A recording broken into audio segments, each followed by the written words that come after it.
Salam kekasih Tuhan, bertemu kembali dengan saya pada pembacaan firman. Semoga Bapak Ibu sehat selalu dalam lindungan Tuhan. Sebelum membaca firman, kita berdoa terlebih dahulu.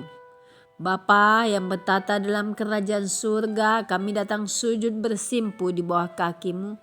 Urapi kami ya Allah Roh Kudus dengan seluruh pendengar yang mendengarkan firman. Terangi hati dan pikiran kami saat membaca firman ini. Kami mulai pembacaan firman hanya di dalam nama Tuhan Yesus yang maha dahsyat, maha ajaib, maha mulia. Haleluya, amin. Kisah para Rasul 22. Paulus berbicara kepada orang Yahudi. Hai saudara-saudara dan bapak-bapak, dengarkanlah apa yang hendak kukatakan kepadamu sebagai pembelaan diri. Ketika orang banyak itu mendengar ia berbicara dalam bahasa Ibrani, makin tenanglah mereka. Ia berkata, aku adalah orang Yahudi lahir di Tarsus di tanah Kilikia, tetapi dibesarkan di kota ini. Dididik dengan teliti di bawah pimpinan Gamaliel dalam hukum nenek moyang kita, sehingga aku menjadi seorang yang giat bekerja bagi Allah sama seperti kamu semua pada waktu ini. Dan aku telah menganiaya pengikut-pengikut jalan Tuhan sampai mereka mati. Laki-laki dan perempuan kutangkap dan kuserahkan ke dalam penjara.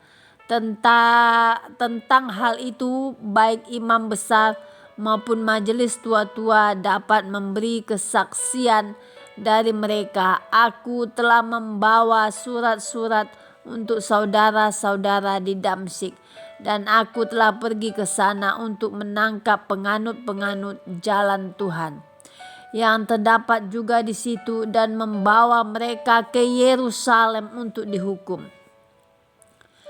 Tetapi dalam perjalananku ke sana, ketika aku sudah dekat Damsyik, yaitu waktu tengah hari, tiba-tiba memancarlah cahaya yang menyilaukan dari langit mengelilingi aku. Maka rebalah aku ke tanah dan aku mendengar suatu suara yang berkata kepadaku, Saulus, Saulus, mengapakah engkau menganiaya aku? Jawabku, siapakah engkau Tuhan? Katanya, akulah Yesus orang Nazaret yang kau aniaya itu. Dan mereka yang menyertai aku memang melihat cahaya itu.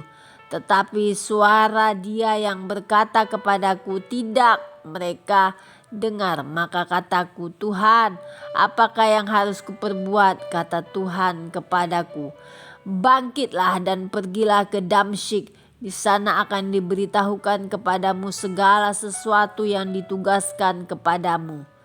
Dan karena aku tidak dapat melihat oleh karena cahaya yang menyilaukan mata itu, maka kawan-kawan seperjalananku memegang tanganku dan menuntun aku ke Damsyik.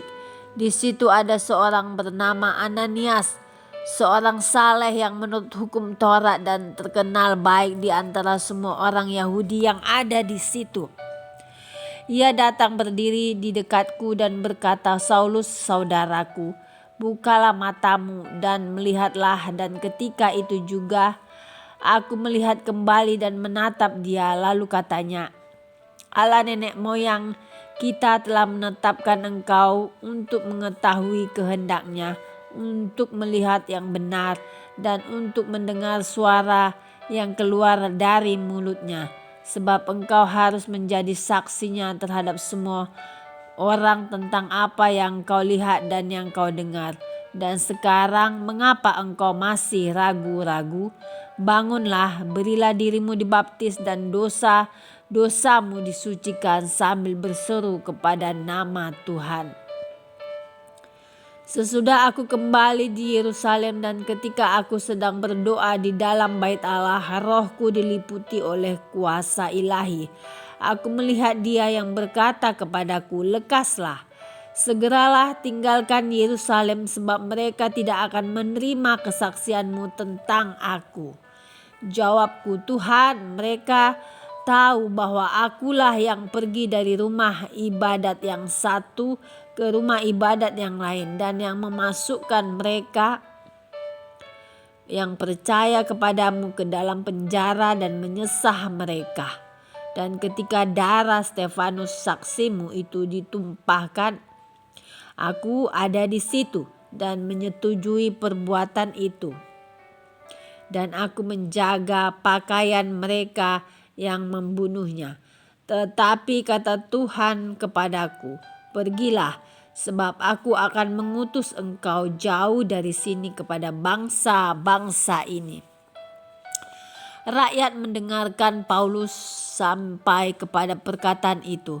Tetapi sesudah itu mereka mulai berteriak katanya, enyahkan orang ini dari muka bumi, ia tidak layak hidup di dalam markas. Mereka terus berteriak sambil melemparkan jubah mereka dan menghamburkan debu ke udara.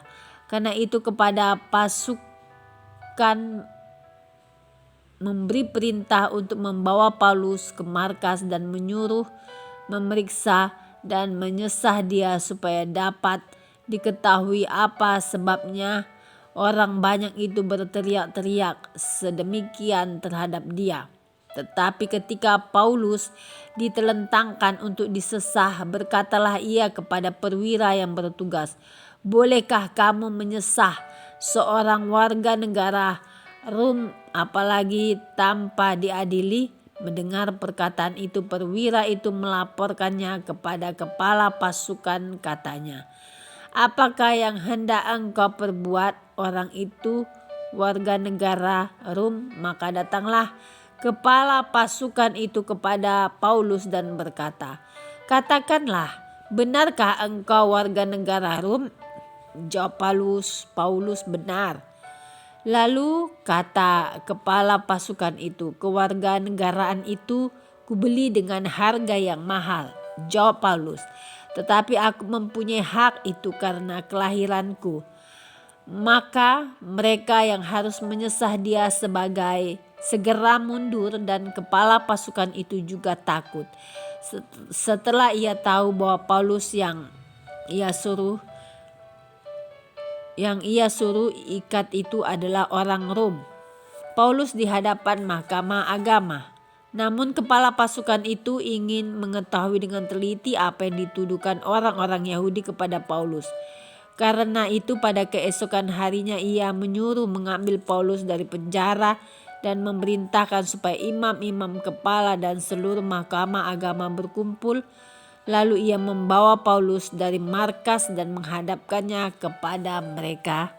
Amin. Terpujilah Engkau Tuhan Yesus yang maha dahsyat, maha ajaib. Terima kasih Aba Bapa. Kami sudah memperdengarkan dan mendengarkan firman hari ini. Berkati para pendengar channel YouTube ini, berikan kesehatan, rezeki, kekuatan iman yang baru dalam menjalani kehidupan hari ini. Kuasa darah Yesus membungkus kami untuk terus maju membaca, merenungkan, serta melakukan firman-Mu. Terima kasih Tuhan. Terima kasih Bapa, Engkaulah Tuhan penyembuh kami. Biarlah yang lemah, yang sakit Engkau sembuhkan dengan kuasa bilu-bilu-Mu yang ajaib itu Tuhan. Sebagai penolong dalam kesesakan sangat terbukti. Immanuel. Haleluya. Amin.